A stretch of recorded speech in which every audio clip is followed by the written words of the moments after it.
Or, le sacrifice de sa jeunesse.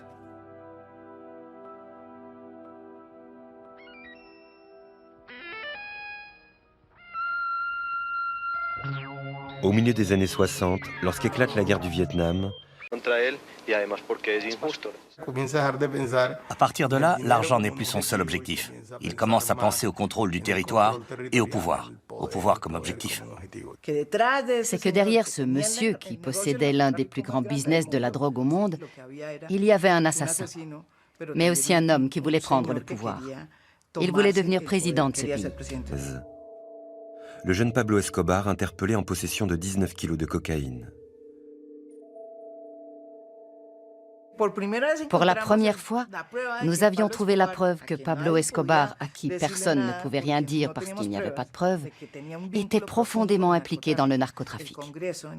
Dans un acte surprenant, le Congrès lui a retiré son immunité parlementaire et Pablo Escobar est entré en clandestinité.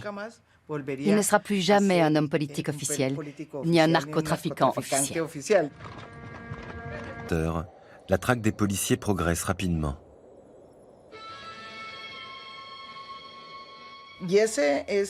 C'est un très grand risque qui a été pris. Et c'est une chose que j'ai toujours questionnée dans cette lutte contre les drogues.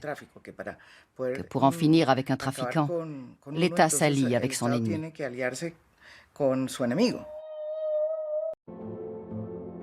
En 1994, les États-Unis inaugurent la plus vaste zone de libre-échange au monde, avec le Canada et le Mexique.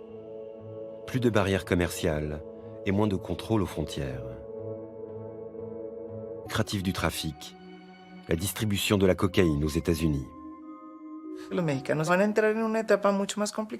Les Mexicains vont entrer dans une phase plus compliquée que nous aussi nous avons connue. Le niveau de corruption du système va être de plus en plus profond et la violence va empirer. Pourquoi? Parce que l'argent de la distribution entre en jeu.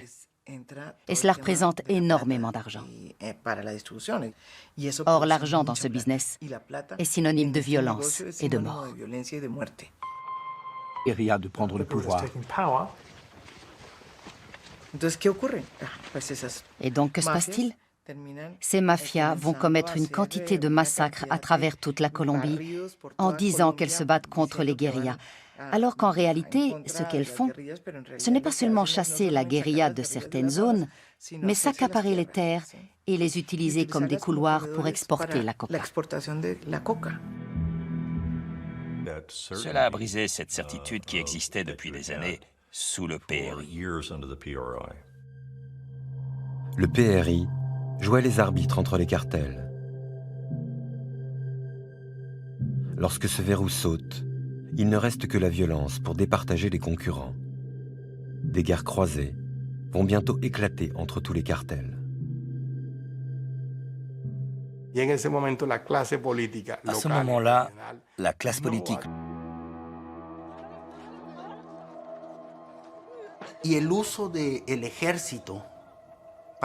Le recours à l'armée pour essayer de réduire la violence Active dans près de la moitié du pays.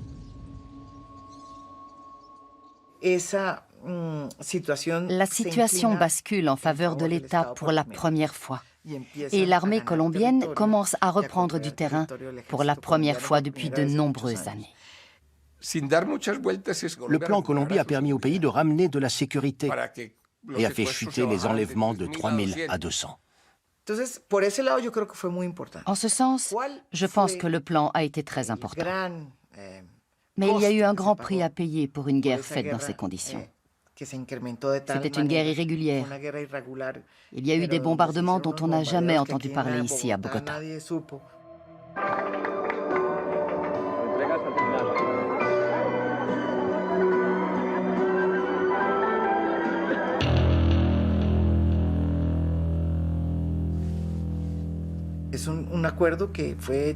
L'accord a été fait de façon à ce que les bourreaux n'aient pas à dédommager leurs victimes pour leurs terres, leurs propriétés,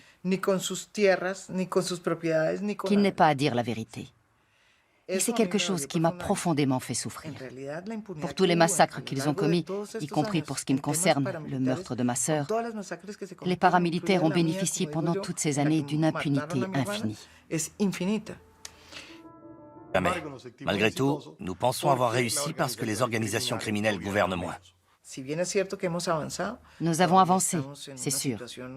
Mais nous sommes toujours dans une situation compliquée et difficile, avec la peur que ces quantités de culture de coca puissent réactiver encore une fois des choses que nous ne savons pas comment contrôler. Et oui, j'ai peur que cette mèche se rallume. Un siècle après le début des premiers trafics, la culture populaire célèbre les narcos et leur ascension sociale fulgurante. Les petits paysans qui plantaient le pavot au siècle dernier dans les montagnes du Sinaloa ont enfanté des trafiquants capables d'exploiter toutes les failles du système.